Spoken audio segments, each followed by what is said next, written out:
The Pinot Noir tasted bitter, but not as bitter as my daughter-in-law's words. "We're planning something really special for our 10th anniversary," Veronica announced, her diamond tennis bracelet catching the restaurant's chandelier light. "A proper celebration at the country club. Black tie, 7 courses, the works." She paused, fixing her cold blue eyes on me. "It's $500 per person, though. I know that's too rich for your blood, Dorothy." The table went silent. My son Michael shifted uncomfortably in his seat.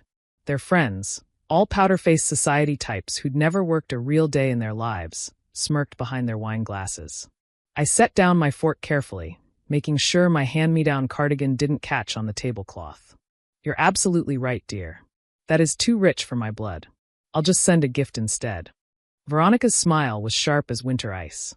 "That's probably best. It's going to be quite exclusive. We wouldn't want you to feel out of place."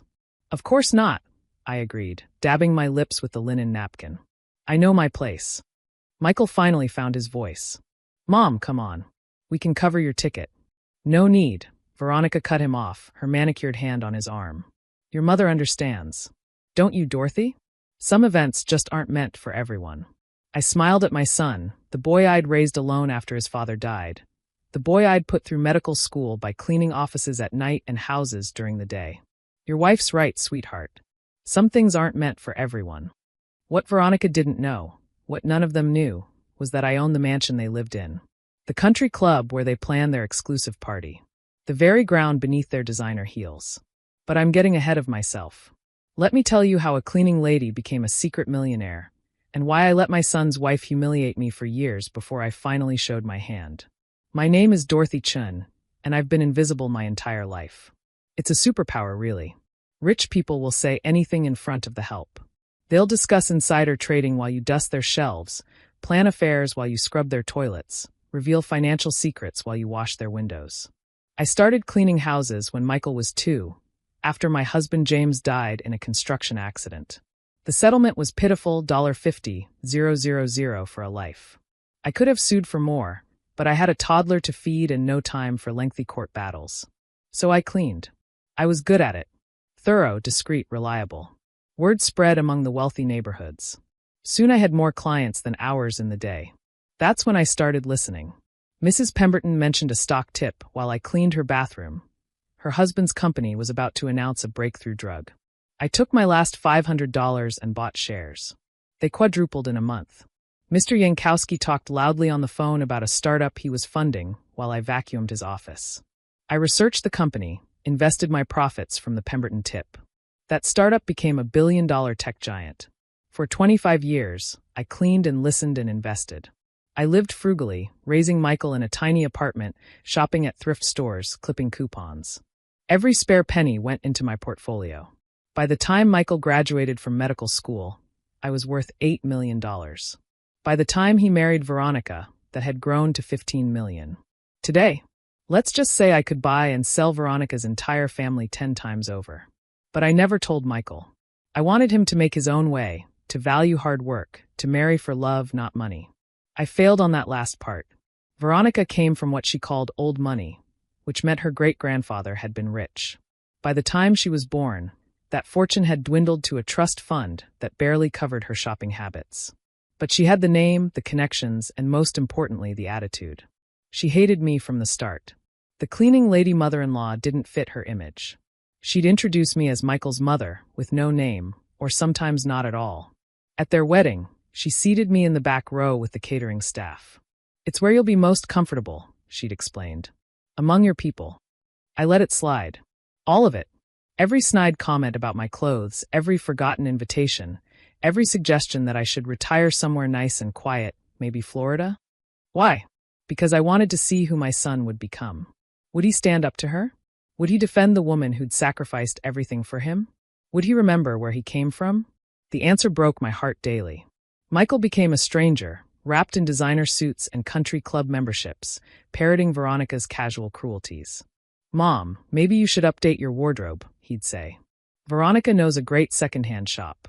"Mom, you don't need to bring your homemade cookies to the hospital fundraiser. We'll have it catered." "Mom, maybe skip the company Christmas party this year. It's going to be pretty formal." Each word was a small betrayal, a paper cut on my heart. But I smiled and nodded and kept cleaning houses, kept investing, kept watching. Then came the anniversary dinner. The day after Veronica's public humiliation, I made some calls. First to my lawyer, then to my property manager, then to my accountant. It was time to stop being invisible. You see, 3 years ago, I'd formed an LLC called Basic Holdings, a little inside joke. Through Basic Holdings, I'd bought several properties as investments. One of them was a foreclosed mansion in Westfield Heights, Veronica's dream neighborhood. I'd bought it for $2 million, renovated it for another $1 million. When Michael and Veronica were house hunting, I had my property manager list it for rent. They jumped at it, a mansion they could never afford to buy, but could pretend was theirs for $10,000 a month. For 3 years, they'd lived in my house, hosted parties for their awful friends, posted Instagram photos hashtagged #blesslife and #mansionlife. Veronica never knew her landlord was the mother-in-law she despised. But now? Now it was gift-giving time. I had my lawyer draw up the eviction notice. 30 days to vacate for violating the lease terms. Specifically, the clause about treating all guests with respect and maintaining a harassment-free environment. My property manager had been documenting everything for years, per my instructions. The notice was delivered during their anniversary party planning meeting at the house. I wasn't there, but Michael called me, panicking. "Mom, something crazy is happening. We're being evicted. The landlord says we violated some respect clause? It's insane." "Oh dear," I said, scrubbing imaginary counters in my tiny apartment, actually my penthouse downtown. "That sounds stressful. Can you believe it? Evicted. Us. Veronica's having a breakdown."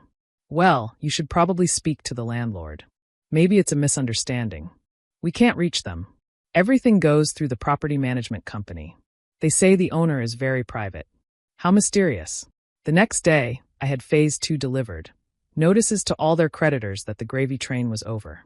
You see, I'd been quietly paying off their debts for years through anonymous donations. Their credit cards, Michael's student loans, Veronica's shopping sprees, all subsidized by the invisible cleaning lady. No more. Within a week, they were drowning.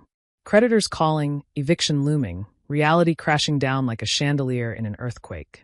That's when I got the call I'd been expecting. "Mom," Michael's voice was small, desperate. "We need help. Can you loan us some money? Just until we figure things out." "Oh, sweetheart," I said. "You know I don't have that kind of money. I'm just a cleaning lady, remember? Too poor for your anniversary party. Mom, please. This is serious." "I know, dear. Maybe Veronica's family can help." Spoiler, they couldn't. Old money had become no money generations ago. Finally, after 2 weeks of panic, I decided it was time. I invited them to lunch at Le Bernardin, Veronica's favorite restaurant that she'd never taken me to because it wasn't my scene. They arrived looking haggard. Veronica's designer bag was the same one she'd carried for 3 years. Michael's suit was wrinkled. Poverty didn't suit them. "Thank you for coming," I said, already seated at the best table, wearing a simple but exquisitely tailored dress they'd never seen before. "Mom." Michael stared. "How did you? This place is booked months in advance." "Oh, I know the owner. I used to clean his first restaurant 20 years ago. We stayed in touch." They sat down nervously. Veronica couldn't meet my eyes. "I heard you're having housing troubles," I said, ordering a $500 bottle of wine without looking at the menu. "It's a nightmare," Michael started. "The landlord." "Basic Holdings, LLC," I interrupted. "Interesting name, don't you think?" Veronica's face went pale. "How do you know the company name?" I smiled, the same smile I'd given her at the anniversary dinner. "Well, dear, I own it. Basic Holdings. Because I'm just a basic cleaning lady, after all." The silence was delicious. Better than any meal Le Bernardin could serve. "You what?" Michael sputtered. "I own your house. Have for 3 years. I also own the country club where you planned your party. The shopping center where Veronica buys her groceries. The medical building where you work, Michael." I sipped my wine. "Turns out cleaning houses teaches you a lot about real estate." But you're poor," Veronica whispered. "You shop at Goodwill. You drive a beat-up Honda." "I shop at Goodwill because I like treasure hunting. I drive an old Honda because it runs perfectly. Being rich doesn't mean being wasteful." I leaned forward. "You know what else I own? A portfolio worth approximately $47 million. Built from decades of listening to rich people's secrets while I scrubbed their toilets." Michael's mouth opened and closed like a fish. Mom, I don't understand. No, sweetheart, you don't. You forgot where you came from. You forgot who sacrificed everything so you could become a doctor. You let your wife treat me like garbage because you were embarrassed by me. I never.